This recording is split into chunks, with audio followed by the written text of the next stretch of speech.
So, this past Sunday was Easter, so I thought a good book for me to read would be The Grumpy Easter Bunny. Deep in the forest on the night before Easter, the bunnies danced under the moon. They were all as happy as, well, Easter bunnies, except for one grumpy bunny named Hopper.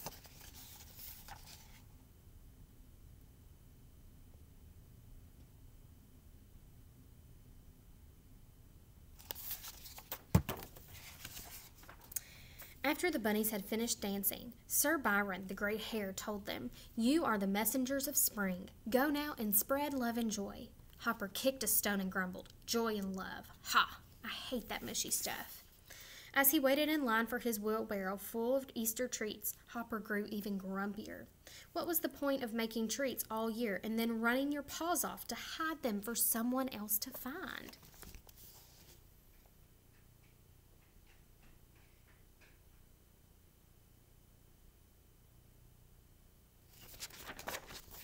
While the other bunnies gladly began their rounds, Hopper dragged his already tired feet.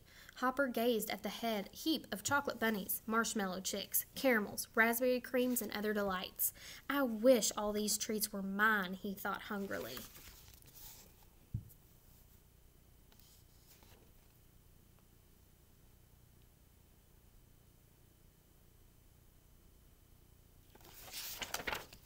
Then his ears flew up with a wicked idea. "They could be mine," he said. "Who will ever know if I keep the goodies or give them away?" Hopper ran to his burrow, pushing the heavy wheelbarrow as fast as he could. Hopper tried to roll the heavy wheelbarrow inside, but it was too wide. He pushed and shoved and pushed some more. He was so busy pushing, Hopper didn't notice a strawberry cream-filled egg fall off the wheelbarrow. The egg rolled down the shady path toward the stream.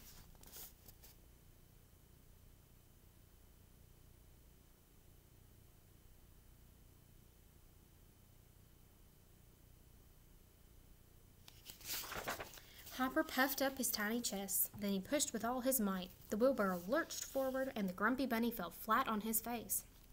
"That was almost as hard as delivering the treats," Hopper complained. But at last, the goodies were inside. Hopper ran his paws through the mountain of candy. He juggled jelly beans and made marshmallow nests for the chocolate eggs.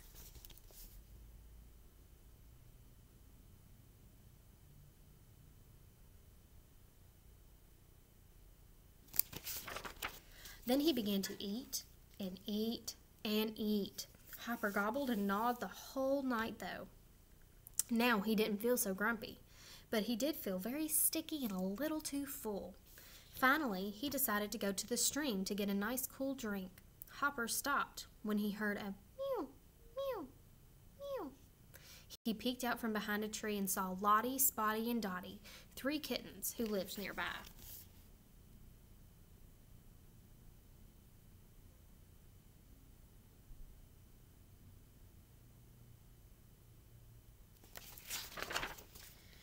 Hopper hid in the reeds and listened. "They must be somewhere," Spotty meowed.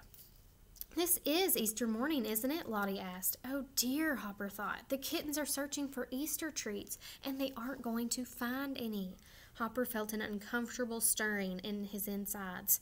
Should he have eaten the treats? Had he done the wrong thing?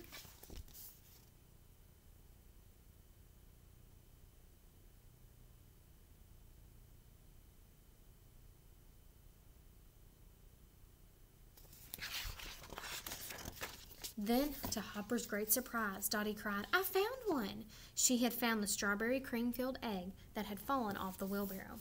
Before Hopper could say a word, Spotty and Lottie rushed to their sister. "I'm the oldest," Spotty said, grabbing for the egg. "I'm the hungriest," Lottie argued. "I found it," Dottie squeaked.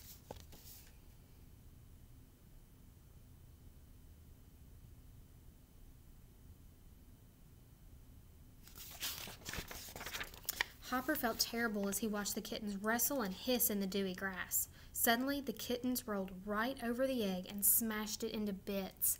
They stopped wrestling and stared at the gooey mess.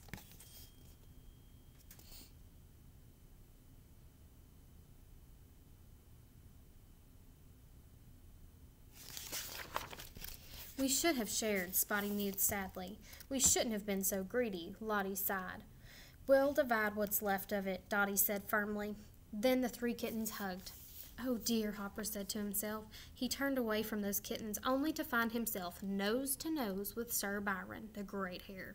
Why haven't you delivered to your area? Sir Byron demanded. Hopper opened his mouth, but no sound came out. The chocolate was smeared all over his face. Said it all.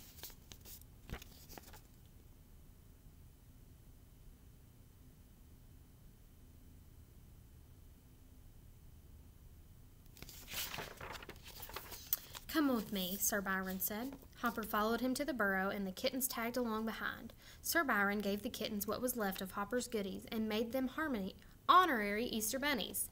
Go now, Sir Byron told the kittens. Spread joy and love. The Great Hare turned to Hopper. As for you, he said, you shall watch the kittens hide your treats. Perhaps then you'll understand what it means to be an Easter bunny.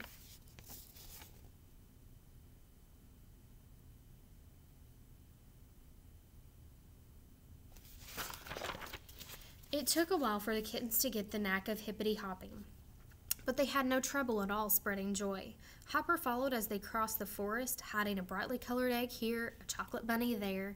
He watched as young gophers, squirrels, moles, and mice squeaked with delight as they found their treats. Hopper looked up and saw the clouds change from pink to fluffy white. He saw the first crocuses open their petals.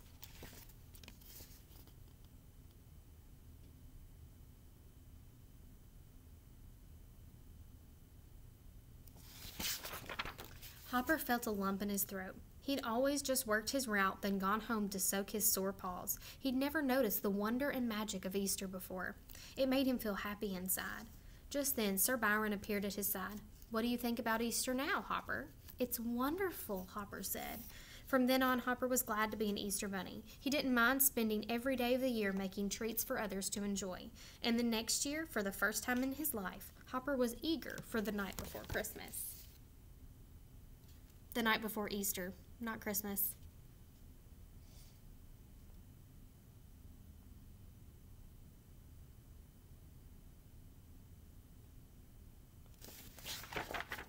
Finally, the magic night arrived. Hopper's feet felt as light as marshmallow chicks as he danced the Easter Bunny dance. He couldn't wait to get his wheelbarrow heaped with treats and hide them all over the woods for happy youngsters to find.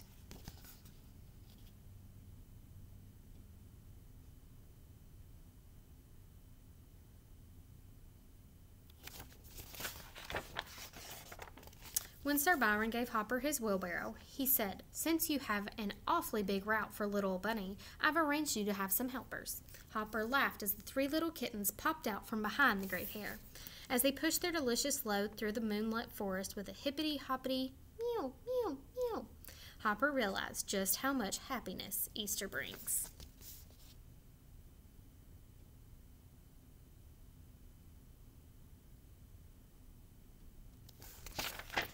The end. So Hopper realized that sometimes it's not all about him. It's about making others happy. So try to make someone else happy today.